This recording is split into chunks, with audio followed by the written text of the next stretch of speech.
Here's Ronnie boy sleeping, and we're going to wake him up now for his meal. Go ahead, baby. See, go ahead. Pick him up. Sweetheart. Oh, Ooh. we have to be careful when he... It's okay, He was he sleeping got startled. sound. Yeah. It's okay, sweetheart. It's Mommy. It's okay. Do you want num-nums? Do you want some treats? Are you hungry or are you just wanting to sleep? I think he wants to sleep. Good boy. Yes, I know. Do you want some num-nums? You are so handsome. Let's get you some num-nums. Come on. He's like, Mom, I was dead asleep. Well, buddy, we're going to go to bed soon, so I don't want you waking up in the middle of the night looking for food. And we get fruit flies in the south, so you can't leave food out. Can't leave anything with fruit in it or with yogurt or veggies or anything. Here's his bowl, babe. They come and they bother, so Yeah, even in want the house, a bunch they of flies. grow. He's looking for the food now. I don't know that he can Go, see. sweetheart, treats. Oh, smell. It's got some... I don't believe he can see.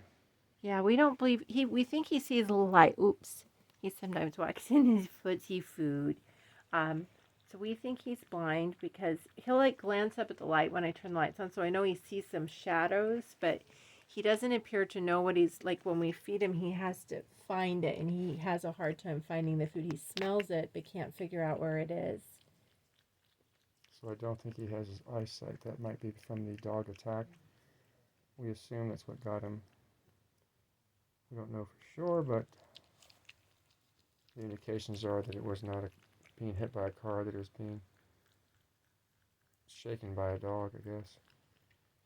Yeah, his neck still has blood on it, but we are bringing him to the vet on the 13th. Hopefully they can get him cleaned up because he won't let us clean him that much. We can like take a washcloth on his back and head, but he won't let us get underneath him or put him in a bath. We tried that. He freaks out. He's wild. So we've had him 10, 11, 12 days now. His movements have improved. He has gained weight. He was much skinnier and smaller. He's got that adorable grumpy face. The way his coloring around his eyes and his eyebrows. Yeah, he looks angry all the time. Or serious. But he's just a sweet love. Yes, he is. Did you notice that his finger is getting better too? It is. He has two paws. One was really bad. Well, not paws, the fingers on his Yeah, hands. they're finger hands. Yeah. They look like human hands, but even prettier. That's the one right there. It's got the brown on it at the very end. And the other one was identical, but it looks much better. I don't know if it's frostbite or what, because we had out in the countryside, it got down to like 7 degrees one night, so I don't know. You are so handsome. If that's frostbite or not. See, Mommy, I like this. I don't think he's going to eat all that because he woke up while I was feeding the cats this afternoon on my lunch break. I always feed the animals. And usually, Lucky Girl won't eat in the afternoon. She just eats nighttime and morning. But sometimes she'll have a little piece of banana because I give banana to the bunnies.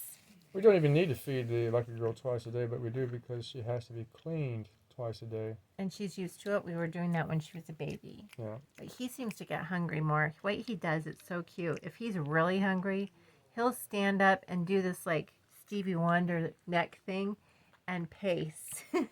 Like, come and feed me. Come and feed me. But tonight was, he was sleeping soundly. We had to get him up. But we want to make sure his belly was full before we went to bed, so he's not looking for food all night long. Yeah, because as I say, we can't leave it in his cage. The bugs start accumulating and developing. I don't know how they magically get here in the house. They find cracks. We also have a goal of getting him out of this cage so that he can have a litter pan.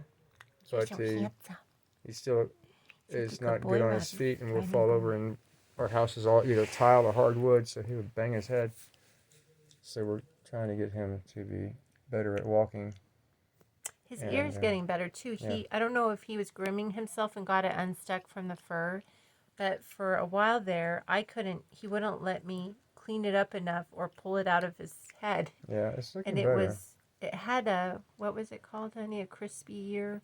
It's some bacteria I don't know if that's that crispy grows. ear or if it's that's a yeast infection, I think. I thought it was actually a cut from the dog. I think it might have been frostbite, honestly, but I don't know.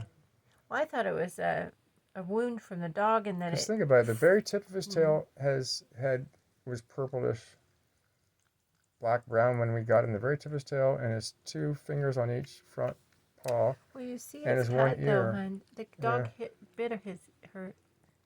I keep saying her. He's so cute. His ear. Okay. So there's a We don't cut know. in it. There's like a split in his ear. So obviously something happened. But Yeah. I thought it was that the wound was gooing up and scarring, or what is it called, where you get the scabbing and sticking to his fur, and he just wouldn't like. He actually, when I tried to do it that first day to clean it up, he stood up, looked at me in the eyes, and squealed. I've never heard a opossum squeal before. It was like this light squeal. So I knew he was telling me, I don't like that. Maybe it reminded him of getting hurt on his ear from the animal, because I was trying to pull it off of his fur, and I think it hurt him when I tried to do that. Well, anyways, this has gone over our normal allotted time for a video, so we will say good night. Love you, everyone. I'm so loved, and I'm so lovable. And Ronnie is looking better and improving. And we've had him now 12 days, and we will keep you updated.